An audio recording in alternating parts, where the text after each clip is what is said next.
नमस्कार मित्रों, EDUSAT live lectures में आपका स्वागत है। मित्रों, जैसे कि आप जानते हैं कि हमने मनस या चित्त दर्शन के ऊपर एक श्रृंखला चलाई हुई है और आज उसी श्रृंखला की अगली कड़ी लेकर हम आपके समक्ष प्रस्तुत हैं। आज की इस कड़ी में हम चर्चा करेंगे व्यवहारवाद की। इस विषय पर चर्चा करने के लिए हमारे साथ हमारे स्टूडियो में मौजूद हैं doctor Ajay Verma. Doctor Verma associate professor हैं centre for philosophy, school of social sciences, JNU में। आइए डॉक्टर वर्मा का स्वागत करें, उनसे जाने कि आज इस विषय में हमें क्या बताएंगे। सर, आपका स्वागत है। धन्यवाद अमृत।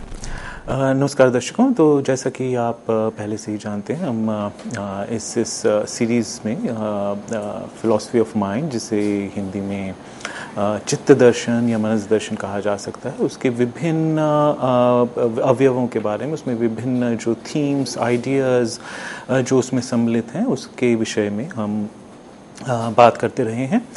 इस विषय में हम पहले ही जो कुछ मेन टर्म्स हैं, जैसे कि फंक्शनलिज्म, जैसे कि माइंड बॉडी ड्यूअलिज्म, जहाँ से समस्या शुरू होती है, और उसमें हम ये भी देख चुके हैं कि किस प्रकार से अलग अलग जो प्रश्न उठते हैं उनको किस प्रकार से सॉल्व करने की चेष्टा की जाती है, उन क्या क्या पूर्व धारणाओं के साथ हम अग्रसर होते हैं। कुछ वैज्ञानिक जैसे देकार्त, वे माइंड और बॉडी को अलग अलग माइंड बॉडी ड्यूअलिज्म में विश्वास करते हैं, यानी कि कुछ ऐसे विचारक हैं जो कि ड्यूअलिज्म यानी कि द्वैतवाद में विश्वास रखते हैं, जिसका अर्थ ये है कि माइंड और बॉडी दो सेपरेट अलग अलग डोमेन्स हैं, और फिर उसके बाद इस पूर्व मान्यता के बाद वो ये प्रूव करने की कोशिश करते हैं कि ये दो बिल्कुल अलग अलग प्रकार के सब्सटेंस होते हुए भी इनमें किसी प्रकार का क्रियान्वयन, इनमें किसी प्रकार का कोऑर्डिनेशन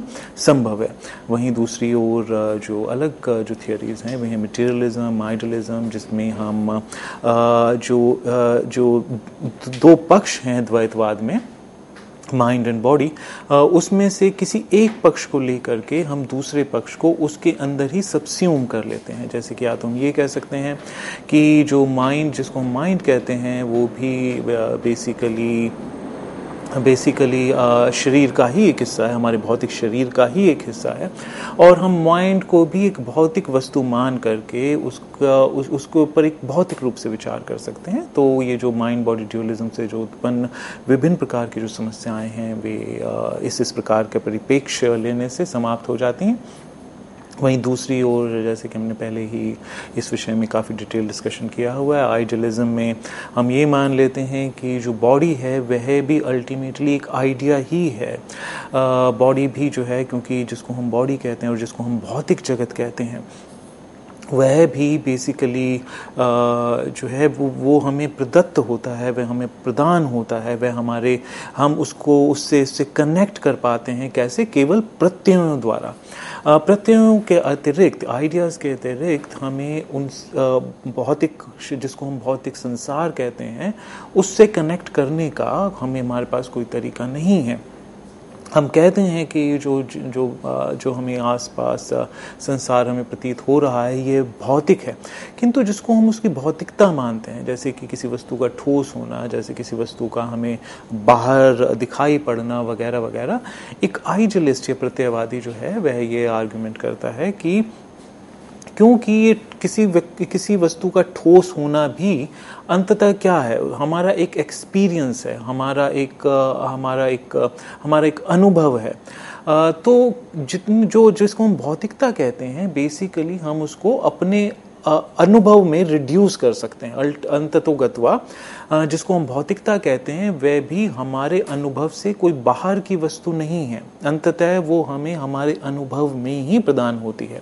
और अनुभव जो है वह और कुछ नहीं बल्कि प्रत्ययों के, विभिन्न प्रकार के प्रत्ययों का समूह होता है। जो अनुभव है वह हमारे लिए ज्ञान तभी बन पाता है जब हम किसी प्रकार के, विभिन्न प्रकार के प्रत्यय, अवधारणाएं उसमें सम्मिलित कर सकें, तो तब वह एक जजमेंट का रूप धारण कर लेता है, एक प्रीपोजिशन का रूप धारण कर लेता है, एक प्रतिज्ञप्ति का रूप धारण कर लेता है, और वह फैक्चुअल हो सकती है या नहीं भी हो सकती। लेकिन फैक्ट का प्रश्न वहां पे तब खत्म हो जाता है आइडियलिस्ट्स के लिए, क्योंकि उनके अनुसार जिन्हें हम फैक्ट्स कह रहे हैं, जिन्हें हम भौतिक संसार कह रहे हैं, वह अनुभव में ही क्योंकि हमें प्रदत्त होता है, इसलिए अनुभव के बाहर कोई भी वस्तु है ऐसा कहने के लिए हमारे पास कोई प्रमाण ही नहीं है।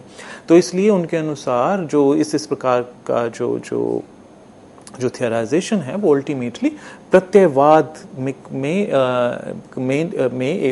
कंक्लूड होता है। तो इस प्रकार से प्रत्ययवाद या मटेरियलिज्म, जिसे हम भौतिकवाद, पदार्थवाद भी कहते हैं, ये दो अलग प्रकार के परिप्रेक्ष्य हैं फिलॉसफी ऑफ माइंड में। तो एक और माइंड बॉडी ड्यूअलिज्म, द्वैतवाद, दूसरी ओर जो है नॉन ड्यूअलिस्टिक पर्सपेक्टिव, जिसमें कि मटेरियलिज्म आ जाता है और जिसमें कि आइडियलिज्म आ जाता है। यहाँ पे हम यह भी जान सकते हैं कि आइडियलिज्म के अगेंस्ट ऑफ कोर्स बहुत से तरह तरह के खंडन हमारे पास मौजूद हैं। उनमें से एक प्रमुख खंडन जो है वो हमारे पास इंग्लिश ब्रिटिश फिलोसोफर जी.ई. मोर से आता है। जी.ई. मोर इसके लिए एक बहुत सिंपल आर्गुमेंट हमारे सामने प्रस्तुत करते हैं। वे कहते हैं कि देखिए, ये मेरे लिए ये डिनाई करना, मेरे लिए ये इनकार करना कि ये जो मैं जब अपने हाथ को अपने आगे सम्मुख करके देखता हूँ तो मैं इस बात को डिनाई नहीं कर सकता कि ये मेरा हाथ है, और ये हाथ जो है ऑब्वियसली ये एक फिजिकल वस्तु है। इसकी फिजिकलिटी को भी डिनाई करना बहुत मुश्किल है, क्योंकि यहाँ पर यहाँ ये समझने की ज़रूरत है, जब हम ये हाथ का उदाहरण लेते हैं, हैंड का उदाहरण लेते हैं, ये इसकी एक पिक्यूलियरिटी, इसकी एक विशेषता यह है कि जब हम कुर्सी, मेज इत्यादि ऐसी भौतिक वस्तुओं के विषय में बात करते हैं तो ये वस्तुएं भौतिक होती हैं किंतु हमसे बाह्य होती हैं, हमारा हिस्सा नहीं होती, हमसे बिल्कुल अलग हैं, और इस प्रकार से वे एक स्वतंत्र रूप से एक हमसे बाहर विद्यमान है। अब मूर जो है भौतिक वस्तुओं में एक ऐसा उदाहरण हमारे सामने प्रस्तुत करते हैं जो कि हमारा ही हिस्सा है। तो यहाँ पर प्रॉब्लम जो है उसका स्वरूप बदल जाता है। अब वो कहते हैं कि क्या हम ये डिनाई कर सकते हैं कि यह मेरा हाथ है? अब ऑब्वियसली जैसे कि देकार्त अपने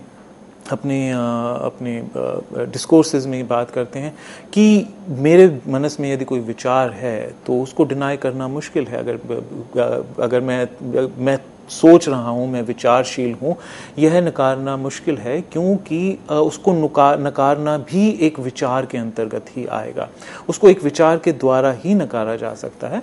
तो इसलिए ये एक ऐसी प्रपोजिशन है जिसको कि रिफ्यूट नहीं किया जा सकता। आई थिंक एक ऐसी प्रपोजिशन है जो कि सेल्फ एफर्मिंग है इन अ सर्टेन वे। उसी प्रकार से जी.ई. मोर जो हैं वे कहते हैं कि ये मेरा हाथ है, इसको डिनाई करना मुश्किल है। जैसे कि देकार्त में वो कहते हैं कि रेज एक्सटेंसा, कुछ जो वस्तुएं होती हैं उनका जो सब्सटेंस है वह होता है रेज एक्सटेंसा, वह अलग ही प्रकार का सब्सटेंस होता है। इसी प्रकार जी.ई. मोर जो है ये युक्ति हमारे सामने प्रस्तुत करते हैं, ये आर्गुमेंट हमारे सामने प्रस्तुत करते हैं कि ये जो हम अगर अपने हाथ को अपने सम्मुख करें तो हम पाएंगे कि एक हाथ जो हमें दिखाई पड़ता है, हम इसको नहीं डिनाई कर सकते कि ये इसको हम डाउट नहीं कर सकते, क्योंकि ये हमारा स्वयं का बॉडी का एक हिस्सा है। इसको हम ये नहीं कह सकते कि नहीं ऐसा भी हो सकता है कि मेरा हाथ ना हो। There'll be in a certain way, like that वो उसमें आप अपने खुद के विचार को एक तरीके से नकारेंगे। तो मूर जो हैं in defence of common sense ये कहते हैं कि यदि हम अपने हाथ की ओर देखें तो हम पाते हैं कि ये हाथ है, ये इसका हमें डिनाई नहीं कर सकते, क्योंकि इसका अनुभव हमारे साथ ही जुड़ा हुआ है, इसका अनुभव हमारे भीतर ही है, हमारे साथ ही जुड़ा हुआ है, इसको हम डिनाई नहीं कर सकते। एक दूसरा व्यक्ति भले ही कह दे कि हो सकता है ये मैं स्वप्न देख रहा हूँ, इसलिए हो सकता है ये आदमी ही, ये जो व्यक्ति हमें जो नज़र आ रहा है सामने, यह रियल ही ना हो, ये वास्तविक ही ना हो सकता है ये स्वप्न में मुझे दिखाई पड़ रहा हो। किंतु इसी प्रकार की जो बात है वो स्वयं के हाथ में कहने के विषय में कहना कठिन है, क्योंकि ये इस हाथ का जो एक्सपीरियंस है वो हमारी बॉडी से जुड़ा हुआ है। अपनी एम्बॉडीडमेंट को मोर के अनुसार नकारना कठिन है। तो इस प्रकार से वो कहते हैं क्योंकि जो ये हाथ है वह उसका एक्सपीरियंस भी एक फर्स्ट पर्सन एक्सपीरियंस के साथ जुड़ा हुआ है और वह फिजिकल भी है। तो इस प्रकार से क्योंकि हाथ का जो एक एग्जाम्पल है वो पिक्यूलियर है क्योंकि वह भौतिक भी है तथा फर्स्ट पर्सन एक्सपीरियंस भी उसमें सम्मिलित है, इसलिए ये एक काउंटर एग्जाम्पल हो जाता है ये प्रूव करने के लिए कि प्रत्ययवाद सही नहीं हो सकता। कम से कम एक फिजिकल वस्तु हमें जरूर पता है जिसको यानी कि एक तरीके से हमारा एम्बॉडिडमेंट जिसको कि हम युक्तिपूर्ण तरीके से नकार नहीं पाते। तो ये एक आर्ग्यूमेंट जो है हमें जी मोर से आते है। इसके अलावा भी इसके अतिरिक्त भी बहुत सी अन्य आर्ग्यूमेंट है, लेकिन यहाँ पर जो हम जानना चाह रहे हैं वह यह है कि जो हमारी जो फिलॉसफी ऑफ माइंड की जो पृष्ठभूमि है वह यह है कि इसमें विभिन्न प्रकार के जो पर्सपेक्टिव्स हैं, परिप्रेक्ष्य लिए जाते हैं, जिसमें एक द्वैतवाद है, माइंड बॉडी ड्यूअलिज्म, दूसरा जो है एक तरीके से मोनिज्म, जिसमें कि या तो आप उसको मटेरियलिज्म के अंतर्गत ला करके प्रॉब्लम को सॉल्व करते हैं या आइडियलिज्म या प्रत्ययवाद के अंदर ला करके जो जिसको हम भौतिकता कहते हैं उसको हम इन टर्म्स ऑफ आइडियाज हम उसको रिड्यूस कर देते हैं। तो किंतु इसके अतिरिक्त इनलाइटनमेंट के बाद, बल्कि एक्चुअली काफ़ी बाद, एक अलग प्रकार की विधा हम एक अलग प्रकार की विचार प्रणाली का प्रवेश हम दर्शन शास्त्र में होता पाते हैं, जिसको कि हम एक प्रकार से क्योंकि हम जैसे जानते हैं कि एनलाइटनमेंट के बाद जो वैज्ञानिक प्रणाली है, जो साइंटिफिक मेथड है, उसका तेजी से उसका उदय हुआ और तेजी से विकास हुआ।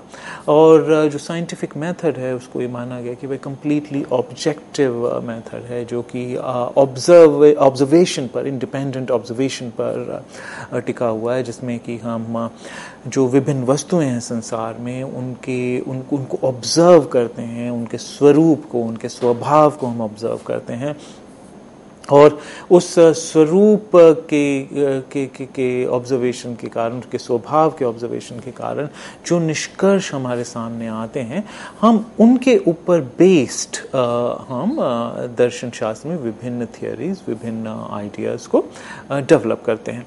तो ये जो एक साइंटिफिक मेथड जिसका वैज्ञानिक सोच, विज्ञान का जो तेजी से उदय हुआ और तेजी से विकास हुआ, उसका एक काफ़ी भारी प्रभाव हम दर्शन शास्त्र के विषय में भी, की विषय वस्तु में भी देखते हैं। उसमें हम पाते हैं कि उसमें उसी के अंतर्गत हम पाते हैं कि वियना में कुछ जो साइंटिस्ट और कुछ जो दार्शनिक थे, उन्होंने अपना एक समूह बनाया, उन्होंने एक अपना ग्रुप बनाया जिनमें श्लेक इत्यादि के नाम प्रमुख हैं। तो इनमें इन विचारकों का, इन दार्शनिकों का जो प्रमुख मत था वह ये था कि दर्शन शास्त्र के अंतर्गत हम बहुत से ऐसी बातों को हम सम्मुख रखते हैं जिनका कि कोई एक निश्चित अर्थ निकालना लगभग हमें असंभव सा जान पड़ता है। जैसे कि यदि हम देखें तो जैसे कि एस्ट्रोलॉजी का एक समय में बड़ा तेजी से विकास हुआ। भारतीय दर्शन में तो इसका भारतीय अगर संस्कृत लिटरेचर का अगर हम इतिहास देखें तो उस लिटरेचर में एस्ट्रोलॉजी से जुड़े हुए, भविष्यवाणी से जुड़े हुए बहुत से ग्रंथ हमारे सामने प्रस्तुत होते हैं, किंतु यह वेस्ट में भी इसका तेजी से विस्तार हुआ। तो एस्ट्रोलॉजी के विषय में उसकी जो कार्य प्रणाली है, जिस प्रकार से हम भविष्य को प्रिडिक्ट करते हैं, जो हमारी प्रिडिक्शंस होती हैं, क्या उनके पीछे कोई मेथडोलॉजी है, उसके पीछे क्या कोई एक सुनिश्चित प्रणाली है, उसके पीछे कोई एक सुनिश्चित मैथमेटिक्स है जिसके अंतर्गत कोई उसके पीछे लॉजिक है, जिसके अंतर्गत हमारे पास कुछ अगर प्रेमिसेस हों तो हम किन्हीं मेथड्स को डेवलप करते हुए उससे एक निश्चित निष्कर्ष निकाल सकें। तो उन्होंने इस बात की ओर हमारा ध्यान अग्रसर किया कि दर्शन शास्त्र के अंतर्गत हम बहुत सी ऐसी बातों को हम कहते आए हैं, ऐसे विचारों को हम सामने प्रस्तुत करते आए हैं जिनका यदि हम क्लोजली अध्ययन करें, जिनका अगर हम नज़दीक से विश्लेषण करें तो हम पाते हैं कि वे सभी जो विचार हैं वो कहीं ना कहीं हमें मीनिंगलेस प्रतीत होते हैं। उनके पीछे कोई बेसिस नहीं है, उनके पीछे कोई प्रॉपर मेथडोलॉजी यूज़ नहीं हुई है, उसके पीछे कोई प्रॉपर लॉजिकल प्रिंसिपल्स नहीं यूज़ हुए जिनके बेस पर जो निष्कर्ष निकाले गए हों। तो इस प्रकार से उन्होंने इस जो लॉजिकल पॉजिटिविस्ट थे, उन्होंने इस बात की ओर हमारा ध्यान अग्रसर किया कि कौन जो हम बात कह रहे हैं, जो हम विचार प्रस्तुत कर रहे हैं कोई भी, वो वह मीनिंगफुल है भी या नहीं, इसका हमारे पास कोई ना कोई क्राइटेरिया होना चाहिए। इसके लिए हमारे पास कोई ना कोई मेथड होना चाहिए, इसके लिए हमारे पास कोई ना कोई एक ठोस मानक प्रणाली होनी चाहिए, एक पर्टिकुलर हमारे पास स्टैंडर्ड्स होने चाहिए जिसके अंतर्गत हम एक जो प्रतिगिप्तियाँ होती हैं, जो प्रपोजिशंस हैं, उसको हम उसको परख सकें, हम उनको देख सकें कि जो कहा जा रहा है वह वास्तव में उसके पीछे कोई लॉजिकल आधार, उसके पीछे कोई युक्तिगत आधार है भी या नहीं। तो इसके अंतर्गत उन्होंने इस बात की डिमांड रखी और उन्होंने इस विषय के अंतर्गत एक नई प्रणाली का उन्होंने प्रपोज की, जिसको कि उन्होंने लॉजिकल पॉजिटिविज्म का नाम इसको दिया गया। इसके अंतर्गत कोई प्रतिज्ञप्ति अर्थपूर्ण है या नहीं, मीनिंगफुल है भी या नहीं, ये हम दो क्राइटेरिया, दो बेसिस पर हम स्वीकार कर सकते हैं। एक तो है विश्लेषणात्मक तरीका, एनालिटिक तरीका। कुछ जो शब्द होते हैं वे अपनी परिभाषा के कारण ही, उसकी जो स्टिपुलेटेड डेफिनेशन है, जो हम उसकी एक परिभाषा को गठित करते हैं, उसकी जो हम एक परिभाषा गढ़ते हैं, वो अपनी उस परिभाषा के कारण ही सत्य होते हैं। उसके लिए हमें किसी भी अनुभव की आवश्यकता नहीं है, हमें कहीं पे भी बाहर जाने की आवश्यकता नहीं है। जैसे कि जो एक कॉमन एग्जाम्पल अंग्रेजी में यूज़ होता है वह है बैचलर्स आर अनमैरिड मैन, अर्थात जो बैचलर्स होते हैं, जो वे गैर शादीशुदा व्यक्ति होते हैं। अब बैचलर जो हैं, ये शब्द बाय डेफिनेशन उन लोगों के संबोधन के लिए बनाया गया है जो कि गैर शादीशुदा हैं। ये एग्जाम्पल हम जनरली रसल और अन्य जो ब्रिटिश विचारक हैं उनके अंतर्गत पाते हैं, किंतु दूसरे और अच्छे एग्जाम्पल्स जो हो सकते हैं, जैसे कि त्रिकोण में 3 एंगल्स होते हैं, इसमें 3 कोण होते हैं। अब ऑब्वियसली ये हमें कैसे पता चलता है कि उसमें 3 कोण? तो बाय डेफिनेशन एनालिसिस करके हम अगर उसको विश्लेषण करें इस शब्द का, त्रिकोण का, उससे ही हमें ज्ञात हो जाता है कि त्रिकोण कैसा आकार जिसके अंदर की 3 कोण हो, अर्थात बाय डेफिनेशन ही समझ जाते हैं। चतुर्भुज जिसके अंदर 4 एंगल्स हो, जिसके अंदर 4 कोण हो। तो इस प्रकार से उनके ये ऐसे शब्द हैं जिनकी डेफिनेशन में ही, जिनकी परिभाषा में ही उनका अर्थ निहित होता है। हमें उसके बाहर जाने की कोई आवश्यकता नहीं है। हमें ये प्रूव करने की, कोई बाहर जाकर के प्रूव करने की आवश्यकता नहीं है कि देखिए जो त्रिभुज होता है वह या त्रिकोण होता है वह उसको कहीं हम बाहर जाके प्रूव करें। वह अपनी परिभाषा, अपनी उसकी जो स्टिपुलेटेड डेफिनेशन है, उसके कारण ही ये शब्द अपने आप में ही, स्वयं में ही मीनिंगफुल है। तो एक प्रकार तो भाषा के अंतर्गत कुछ ऐसे शब्द हैं जो कि अर्थपूर्ण होते हैं अपनी परिभाषा के अंतर्गत ही, और उनका यदि हम विश्लेषण करें तो विश्लेषण से ही हमें उनके सही होने का पता चल जाता है।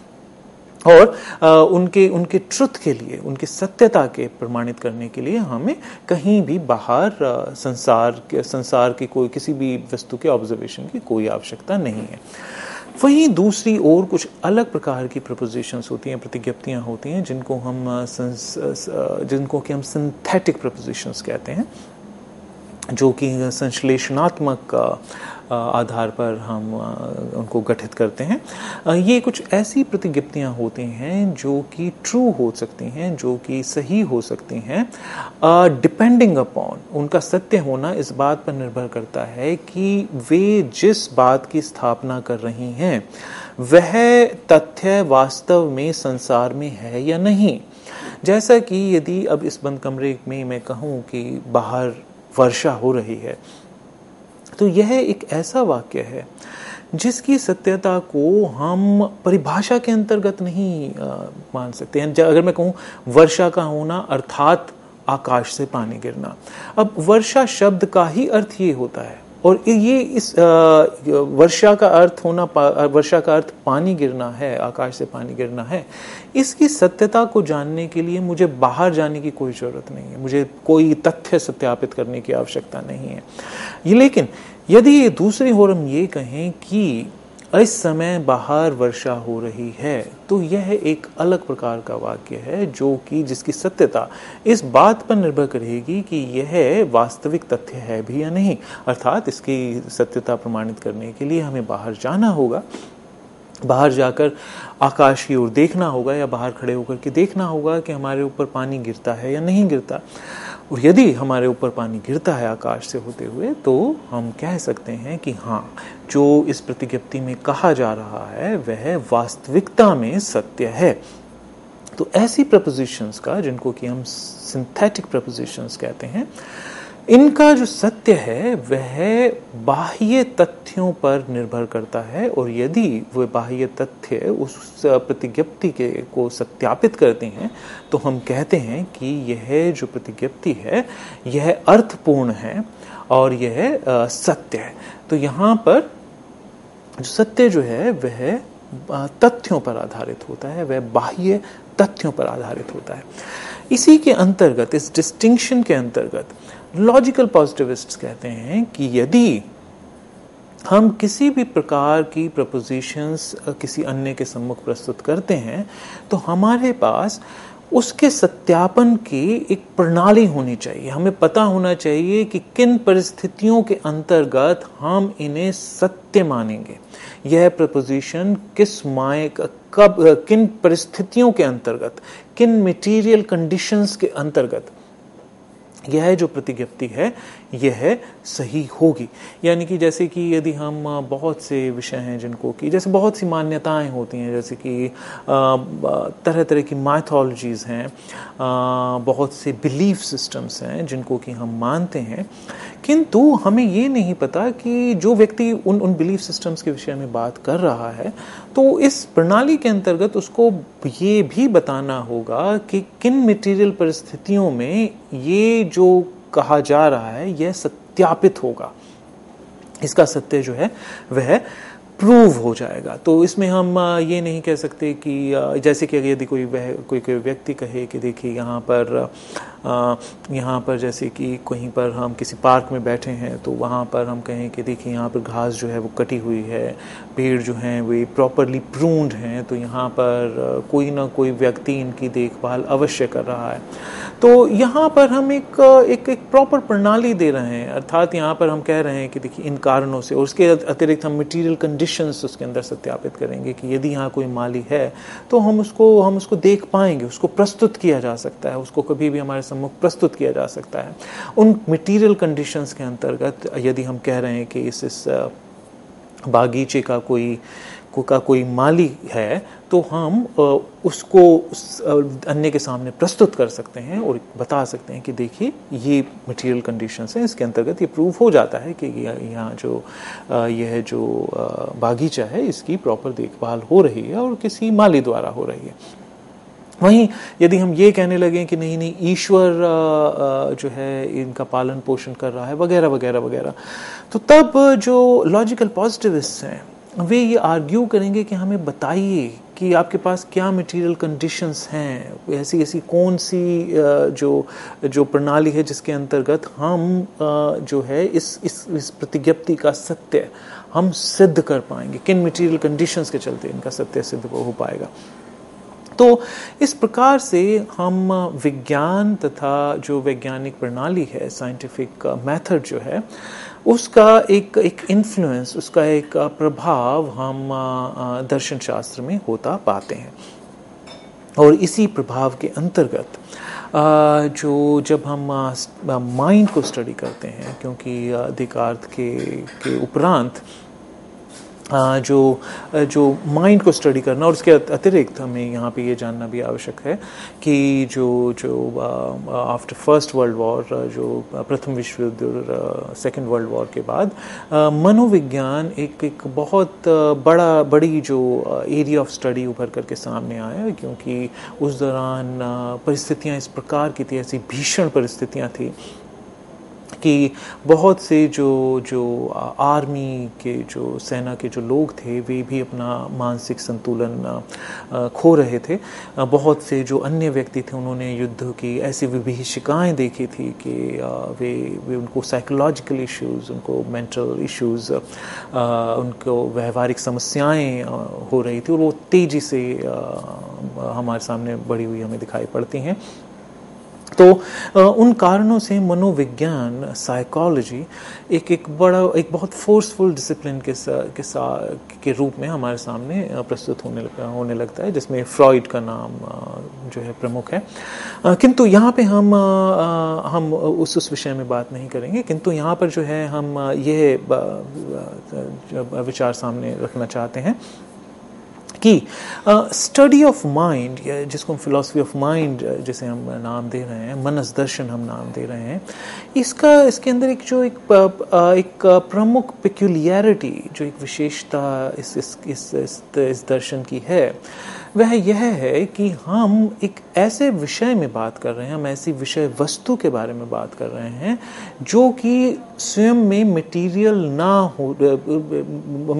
नहीं है। जैसे कि मनस जो है, हम उसको प्राय ये मानकर ही चलते हैं कि मनस, माइंड अर्थात something that is not material, जो कि पदार्थ स्वरूप नहीं है, तथा उससे जुड़ी हुई जो प्रॉपर्टीज हैं, जैसे कि कॉन्शियसनेस, मेंटल स्टेट्स, जो इमोशंस वगैरह वगैरह, जो मनोआवेग हैं वगैरह वगैरह, वे सभी जो हैं वे उनका कोई भौतिक स्वरूप नहीं है, वो अपनी कोई भौतिकता लिए हुए हमारे सामने नहीं आ रहे। तो अब जब हम ऐसी विषय वस्तुओं के बारे में जब हम बात करते हैं, तो हम किन्हीं भौतिक विषय वस्तुओं के बारे में बात नहीं कर रहे हैं, और ये इस प्रकार से एक अलग प्रकार की समस्या हमारे सामने उत्पन्न हो जाती है। तो दर्शकों, इस विषय में हम अपनी चर्चा जारी रखेंगे। अभी हम लौटेंगे थोड़े छोटे से ब्रेक के बाद। धन्यवाद।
नमस्कार दर्शकों, वापस आपका स्वागत है।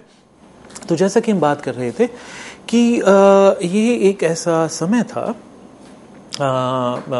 एनलाइटनमेंट के उपरांत, और जो कि हम 20वीं शताब्दी के प्रारंभ में हम पाते हैं कि कुछ ऐसे इवेंट्स हुए जिसके कारण जो मनोविज्ञान का तेजी से विकास हुआ, और साथ ही साथ फिलॉसफी भी, दर्शन शास्त्र भी मनस के विषय में, मनस की स्टडी, मनस के अध्ययन करने की ओर अग्रसर हुआ।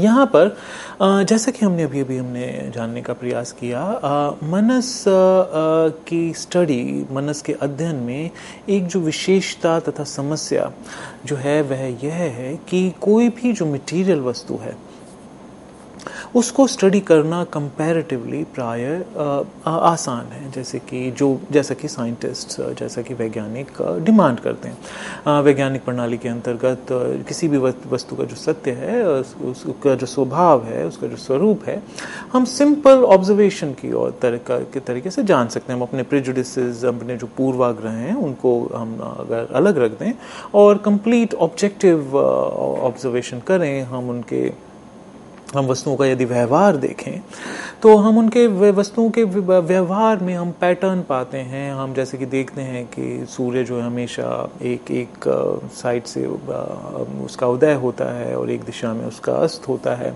हम जो हेवनली बॉडीज़ हैं, जो हमें अंतरिक्ष में विभिन्न जो वस्तुएं दिखाई पड़ती हैं, हम उनके मूवमेंट में पैटर्न पाते हैं कि एक पर्टिकुलर पैटर्न फॉलो होता है, जिसके कारण से हम अंदाज़ा लगा पाते हैं कि इस तरीके का जो इवेंट है कब दिखाई पड़ेगा, ऐसा कब होगा, वगैरह वगैरह। किंतु इस प्रकार की जो ऑब्जर्वेशंस हैं, जो इस प्रकार का एक ऑब्जेक्टिव ऑब्जर्वेशन मनस के विषय में संभव नहीं है। तो जो मनस का अध्ययन अत्यंत आवश्यक है। उसके कारण मनोवैज्ञानिक भी हैं, जैसे कि हमने अभी जाना कि बहुत से जो व्यक्ति थे 19th सेंचुरी की शुरुआत में उनको बड़े विभिन्न प्रकार की मानसिक समस्याएं सामने आ रही थी। उसके अंदर यूएसए जैसे कंट्री में, हमारे उत्तरी अमेरिका में जो था, वो एक डिप्रेशन के दौर से भी गुजर रहे थे, तो उसके कुछ इकोनॉमिक कारण भी थे। यदि हम 1929 तथा 1930 की बात करें तो उस समय अमेरिका एक भारी इकोनॉमिक डिप्रेशन से गुजर रहा था। वस्तुओं की जो कीमतें थी वो बहुत भारी तरीके से बढ़ गई थी।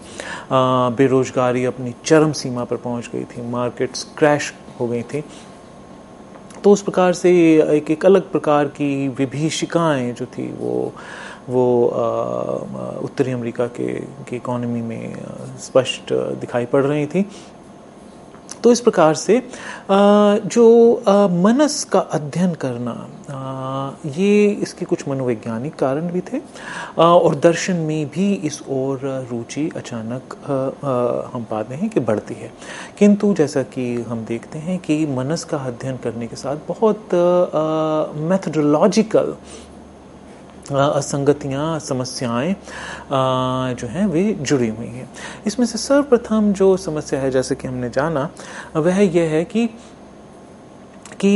जो साइंटिफिक ऑब्जर्वेशन है वह ये डिमांड करती है, उसकी रिक्वायरमेंट जो है वह यह है कि जो हमारी विषय वस्तु है, अध्ययन की विषय वस्तु, वो पब्लिकली ऑब्जर्वेबल हो, वो हम स्पष्ट सामने देख पाएं और उसके अंदर जो पैटर्न्स हैं उनको हम देख पाएं। किंतु मनस के विषय में की जो पिक्यूलियरिटी जो है वह ये है, मनस केवल फर्स्ट पर्सन को ही एक्सेसिबल है। वह पब्लिक ऑब्जर्वेशन के लिए, वह सार्वजनिक ऑब्जर्वेशन के लिए अवेलेबल, उपलब्ध नहीं है। अर्थात जो मनस है वह इनक्यूरेबली पर्सनल वस्तु है, यानी कि जो व्यक्ति है जिसमें वह मनस है, वह व्यक्ति ही उस मनस को देख सकता है, उसको ऑब्जर्व कर सकता है और उस तक उसकी पहुंच है। किंतु कोई जो अन्य व्यक्ति है वह, उसकी कोई सीधी पहुंच मनस तक नहीं है। तो यदि इसकी स्टडी अगर कोई कर भी सकता है तो वह वही व्यक्ति कर सकता है जिसका वह मनस है। किंतु इस पॉइंट ऑफ व्यू से कोई भी प्रतिज्ञप्तियां जो हैं वे पर्टिकुलर लेवल पर ही हो सकती हैं, हम उनको यूनिवर्सलाइज नहीं कर सकते क्योंकि वह मेरे विषय में है। जिसको जो बिल्कुल इसी प्रकार की समस्या क्वैलिया जिसको हम कहते हैं, क्वैलिया उसमें भी आती है। जैसे कि कोई वस्तु यदि मुझे रेड दिखाई पड़ रही है तो उसका एक प्रकार से दिखाई पड़ना ये केवल मुझे ही उपलब्ध है कि वो मुझे ऐसी दिखाई पड़ रही है। दूसरे व्यक्ति को लाल कैसा दिखाई पड़ रहा है यह मैं कभी नहीं जान सकता, क्योंकि यह उसके अनुभव की विषय वस्तु है। जैसे कि हम जानते हैं कुछ व्यक्ति कलर ब्लाइंड होते हैं, उनको रेड और ग्रीन में डिफरेंस दिखाई नहीं पड़ता। अब उनके विषय में ये जानना बड़ा कठिन है कि उनको हरी वस्तु किस प्रकार से दिखाई पड़ रही है, उनको लाल वस्तु किस प्रकार से दिखाई पड़ रही है। अब क्योंकि जो कलर का दिखाई पड़ना, उसका अनुभव होना, उसको जिसको हम क्वालिया शब्द से संबोधित करते हैं, वह केवल फर्स्ट पर्सन अकाउंट है, तो वह उसको किसी अन्य टर्म्स में भी उसको वह नहीं समझा सकता। वो अन्य यदि कुछ अन्य रंगों का सहारा ले तो वही समस्या उत्पन्न होती है कि कहीं हो सकता है वह नीला रंग भी उसके लिए कुछ और हो, वह उसको किस प्रकार से समझाए। तो बिल्कुल इसी प्रकार की जो समस्या है वह मनस की अन्य स्टेट्स के लिए भी वह उत्पन्न होती है कि जो मेरे मनस के भीतर क्या चल रहा है उसको मैं ही जान सकता हूँ, और उसके बेस में अगर कोई थियोरी प्रपोज करता हूँ तो वह थियोरी यूनिवर्सल नहीं होगी, क्योंकि वह मेरे मनस पर आधारित है। दूसरों का मनस वैसा है या नहीं, ऐसा कहने का कोई मेरे पास स्पष्ट प्रमाण नहीं है, क्योंकि दूसरे का मनस सार्वजनिक रूप से नहीं देखा जा सकता। दूसरे का मनस भी वह दूसरा व्यक्ति ही देख सकता है। तो इस प्रकार से क्योंकि हर एक प्रकार का जो अध्ययन था वह साइंटिफिक प्रणाली से काफ़ी प्रभावित हो रहा था, जिसके अंतर्गत भी दर्शन शास्त्र में भी इस प्रभाव के अंतर्गत काफ़ी बदलाव हो रहे थे।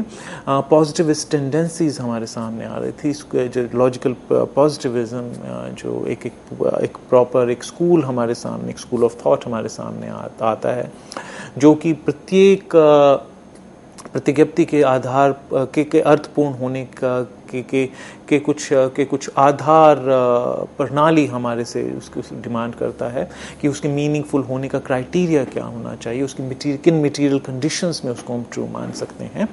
तो उसके अंतर्गत मनस अध्ययन के लिए के विषय में हमारे सामने एक अलग प्रकार की समस्या उत्पन्न होती है, और यदि इस प्रकार से हम देखें तो लगभग मनस का अध्ययन करना लगभग असंभव है, या कम से कम ये हम कह सकते हैं कि वैज्ञानिक तौर पर इसका अध्ययन करना बिल्कुल संभव नहीं है।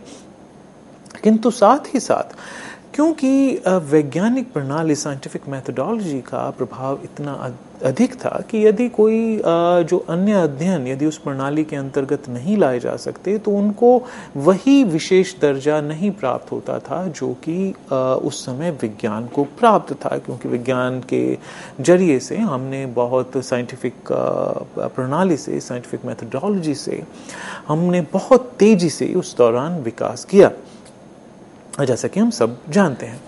तो उसी प्रकार से क्योंकि वैज्ञानिक प्रणाली का दर्जा काफ़ी आगे बढ़ चुका था, तो साइंटिफिक जो मेथोडोलॉजी थी उसके प्रभाव से को नकारना असंभव था।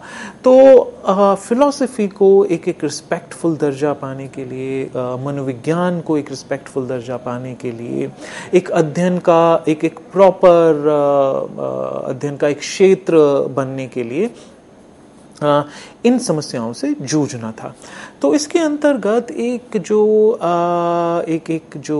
प्रपोजल हमारे सामने प्रस्तुत होता है वह है व्यवहारवाद। अब व्यवहारवाद के अंतर्गत हम ये मानते हैं कि हम स्टडी ऑफ माइंड को, हम फिलॉसफी ऑफ माइंड को, हम मनस दर्शन को जो मेथोडोलॉजी है उसको हम साइंटिफिक मेथड के अंतर्गत ला करके उसको हम बदल ही क्यों ना दें। इसको किस प्रकार से बदला जा सकता है? उसको इस प्रकार से बदला जा सकता है कि जिस प्रकार से जो लॉजिकल पॉजिटिविस्ट्स हैं वो हमसे मटेरियल कंडीशंस की डिमांड करते हैं कि यदि कोई शब्द है, यदि अर्थपूर्ण है, तो उसके लिए क्या, उसको सही सिद्ध करने के लिए हमें क्या करना होगा। जैसे कि बाहर वर्षा हो रही है, यह बात सत्य है, इसको सिद्ध करने के लिए क्या करना होगा। हमें पता है इसको सत्य करने के लिए क्या सिद्ध करना होगा, हमें बाहर जाना होगा, हमें देखना होगा कि वास्तव में मटेरियल कंडीशंस वैसी हैं या नहीं है, वहाँ पर सही में बारिश हो रही है या नहीं हो रही। जैसे कि न्यूज़ में अगर कुछ हमारे सामने स्क्रीन पे दिखाया जा रहा है तो ये सत्य है या नहीं, ये कैसे जाने। हमें वहाँ पे जा कर के, जहाँ जिस विषय में बात की जा रही है, हम लोगों से पूछ सकते हैं कि वास्तविकता में ऐसा है या नहीं। जो टीवी चैनल्स हैं इसी कारण से जो दृश्य दिखाते हैं, जहाँ जिस विषय में भी आप बात कर रहे हैं उस जगह के दृश्य दिखाते हैं, जिससे कि वह जो उसकी सत्यता, जो बात कही जा रही है उसकी सत्यता प्रमाणित हो जाए।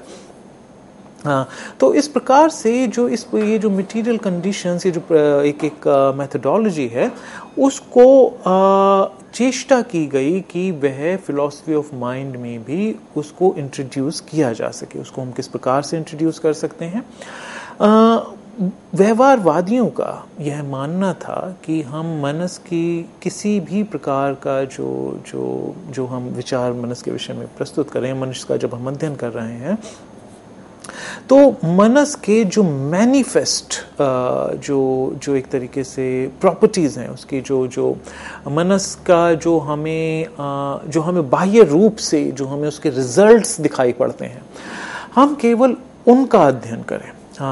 तो उसके अंदर हम मनस को एक जो कार्य कारण प्रणाली, क्योंकि जैसे साइंस में हम कॉज एंड इफेक्ट के टर्म्स में चीज़ों को देखना चाहते हैं कि कोई भी यदि इवेंट हो रहा है तो उसके पीछे कॉज होते हैं, उसके पीछे कोई कारण होता है, उसके पीछे कुछ रीजंस होते हैं, और उन रीजंस को जानने की हम ऑब्जर्वेशन से चेष्टा करते हैं।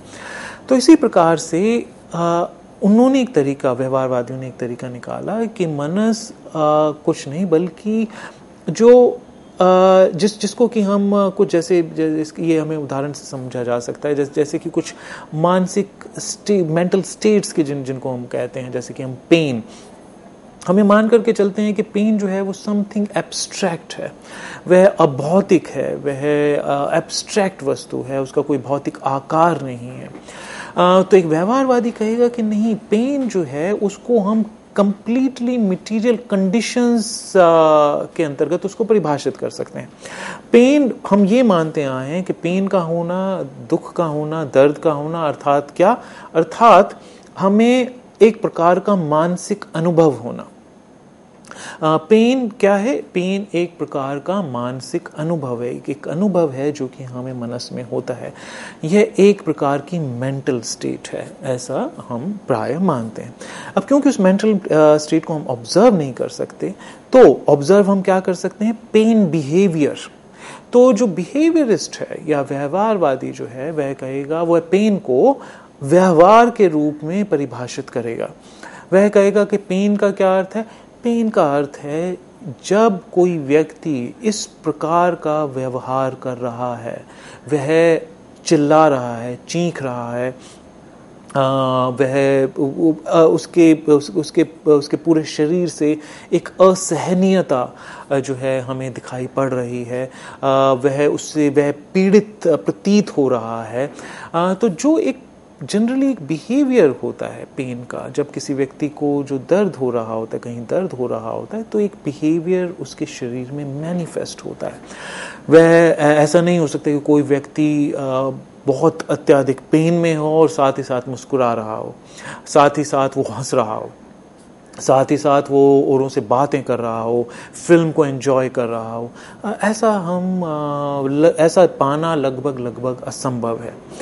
तो जो इस प्रकार की जो मानसिक अवस्थाएं होती हैं, जिनको हम मेंटल स्टेट्स कहते हैं, वे बिहेवियरिस्ट्स के अनुसार, क्योंकि हम हर एक शब्द के कुछ मटेरियल कंडीशंस जानना चाहते हैं, जैसे लॉजिकल पॉजिटिविस्ट डिमांड करते हैं, तो वे हर एक मेंटल स्टेट को मटेरियल कंडीशंस के अंतर्गत परिभाषित करते हैं।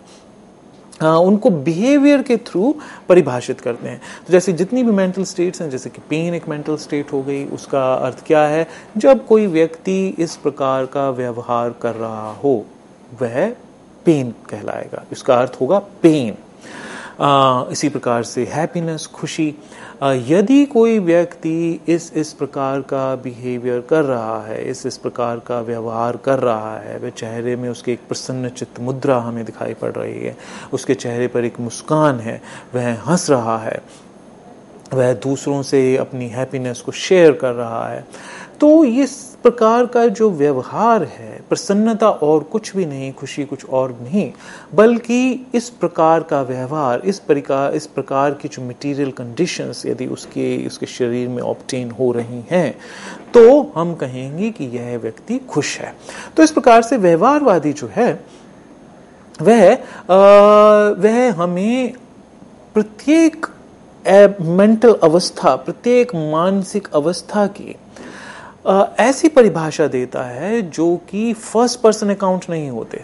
जैसे कि हम अगर ये कहें कि पेन क्या है, जो मुझे अनुभव हो रहा होता है जब किसी को पेन हो रहा होता है, वो इस प्रकार से परिभाषा नहीं देगा, फर्स्ट पर्सन अकाउंट्स वाली परिभाषा नहीं देगा। वह एक ऑब्जर्वेबल बिहेवियर के रूप में उसकी परिभाषा देगा। मटेरियल कंडीशंस जो ऑब्टेन होती हैं उनके टर्म्स में उसकी परिभाषा देगा, जैसे कि हमने अभी कुछ उदाहरणों द्वारा जाना। तो इस प्रकार से, किंतु यदि हम देखें तो आप यही कोई कह सकते हैं कि किंतु जो व्यवहार है उसको तो हम कभी कभी छुपा भी सकते हैं। जैसे कि यदि मान लीजिए किसी को बहुत दर्द हो रहा है, किंतु वह किसी पब्लिक प्लेस पर है, या मान लीजिए कोई बहुत बड़े अधिकारी हैं, वे अपने कार्य क्षेत्र में दौरा कर रहे हैं, वे कहीं पर कोई स्पीच दे रहे हैं जहाँ 200-300 लोग उनकी स्पीच को सुन रहे हैं।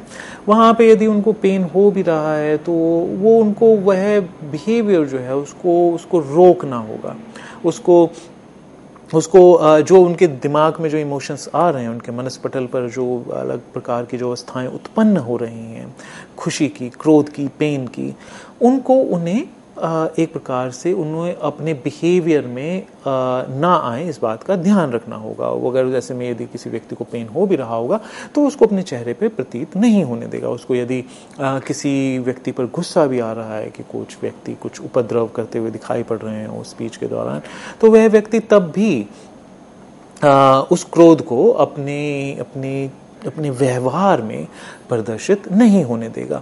तो इसका अर्थ हुआ कि कुछ इमोशंस हमारे उसमें हो भी सकते हैं, हमारे मनस में हो भी सकते हैं, जरूरी नहीं है कि उससे जुड़े हुए जो व्यवहार है वह मैनिफेस्ट हो। इसके प्रत्युत्तर में व्यवहारवादी जो है वह यह प्रश्न देता है, वह यह उत्तर देता है कि जो प्रॉपर्टीज होती हैं वे कई बार कंटिंजेंट रूप से एक डिस्पोजिशंस के रूप में भी हमारे साथ जुड़ी हुई होती हैं। जैसे कि यदि हम कहें कि कोई कांच का, मान लीजिए कोई कांच का गिलास है, यदि कोई कांच का गिलास किसी या कोई कप चीनी मिट्टी का यदि मेज पर पड़ा हुआ है और यदि हम कहें कि ये फ्रेजाइल है, यह टूट सकता है, तो उसके ये कहना कि वह टूट सकता है, उस समय यदि टूटा हुआ है वह नहीं भी है तो उसकी डिस्पोजिशन है, ये उसकी डिस्पोजिशनल प्रॉपर्टी है कि यदि उसको हम एक ठोस उस पे सरफेस पे अगर हम उसको गिराएं तो वह टूट जाएगा। तो कभी कभी वो प्रॉपर्टीज जरूरी नहीं है वे मैनिफेस्ट हो, वे उनकी कंडीशंस ऑब्टेन हो रही हों, तो ऐसे में वो पोटेंशियल रूप में उस वस्तु के साथ जुड़ी रह सकती हैं, किंतु यदि हम सारी रुकावटों को हटा दें तो वे मैनिफेस्ट हो जाएंगी। जैसे कि यदि ये जो कप है इसके अंदर ये क्यों नहीं टूट रहा है, क्योंकि जो कंडीशंस इसके टूटने के साथ ऑब्टेन होती हैं उसको हम प्रिवेंट कर रहे हैं। जैसे कि मान लीजिए इस कप को हम एक थर्मोकोल के किसी चीज़ में रख करके नीचे गिराएं तो ये नहीं टूटेगा। ऐसे में हम क्या कर रहे हैं, उन मटीरियल कंडीशंस को हम प्रिवेंट कर रहे हैं, लेकिन उसकी जो डिस्पोजिशनल प्रॉपर्टी है कि ठोस चीज़ों से टकरा करके ये टूट जाता है, वह अभी भी वैसी की वैसी ही है। यदि वह ठोस चीज से डायरेक्ट उसका कोई कनेक्शन होगा तो कप टूट जाएगा। हम उन परिस्थितियों को होने से बचा लेते हैं, किंतु इससे हम ये नहीं कह सकते कि कांच जो है या चीनी मिट्टी से बना हुआ जो कप है वह कप टूटना उसकी प्रॉपर्टी नहीं है, फ्रिजिलिटी उसकी प्रॉपर्टी नहीं है, हम ऐसा नहीं कह सकते। तो इस तरीके से व्यवहारवादी जो हैं इस विषय में जो एक बहुत इम्पॉर्टेंट जो ऑब्जेक्शन जो है उनके अगेंस्ट दिया जाता है उसका इस प्रकार से वे उत्तर देते हैं कि यदि हम कुछ जो व्यवहार जो कुछ जो अनुभवों के साथ जुड़ा हुआ जो व्यवहार है, यदि हम उनको मैनिफेस्ट ना भी होने दें तो डिस्पोजिशनल प्रॉपर्टीज़ के रूप में वे हमारे साथ जुड़ी होती हैं। जैसे कि इसी उदाहरण को यदि हम लें तो यह व्यक्ति कुछ परिस्थितियों के कारण उस व्यवहार को रोक रहा है, किंतु जैसे ही वह परिस्थितियां समाप्त हो जाएंगी, जैसे कि हमने कप का उदाहरण लिया, अगर थर्माकोल को हटा दें तो वह नीचे गिर के टूटेगा। उसी प्रकार से यदि जैसे ही ये जो व्यक्ति है जब वो कोई पब्लिक एड्रेस कर रहा है, जैसे ही वह उस स्थान से वापस अपने कमरे में आएगा तो वो उन प्रॉपर्टीज को मैनिफेस्ट करना शुरू कर देगा। तो सारे उन कारणों को जो कि उसको प्रिवेंट कर रहे हैं जैसे ही हम हटाएंगे तो वो प्रॉपर्टीज जो डिस्पोजिशंस जो जुड़ी हुई हैं वे तुरंत वे हमारे सामने आनी, जब वो कंडीशंस खत्म हो जाएंगी तो उसको प्रिवेंट कर रही हैं तो वैसे ही वो जो प्रॉपर्टीज जो हैं वह व्यवहार जो है हमारे सामने तुरंत ही प्रस्तुत हो जाएगा। तो इस प्रकार से जो व्यवहारवादी है वह जो उसकी जो पोजीशन है, उसकी जो फिलोसॉफिकल पोजीशन जो है उसको वह कुछ ऑब्जेक्शन से इस प्रकार से बचा लेता है। किंतु साथ ही साथ यदि हम देखें तो हालांकि ये जो बिहेवियरिज्म है, व्यवहारवाद जो है, यह बहुत लंबे समय तक कोई एक बहुत प्रभावशाली विचार के रूप में हमारे सामने प्रस्तुत नहीं रहता है। बिहेवियरिज्म जनरली मोर और लेस फिलॉसफी ऑफ माइंड में एक सीरियस थॉट के रूप में अब हमने इसको कंसिडर, हम इसको एक कई मायनों में नहीं करते हैं, किंतु यह एक इसके लिए यह फिर भी एक बड़ा इम्पोर्टेंट, एक बड़ा विशेष और महत्वपूर्ण एक सोचने का तरीका था, क्योंकि यदि हमारे जो मानसिक अवस्थाएं होती हैं, जब तक हम उससे जुड़े हुए जो व्यवहार होते हैं, जब तक हम उनको ना देख पाएं, हम उनको ना सुनिश्चित कर पाएं कि इस मेंटल अवस्था में इस प्रकार के स्वभाव होते हैं, तब तक हम क्या बोलते हैं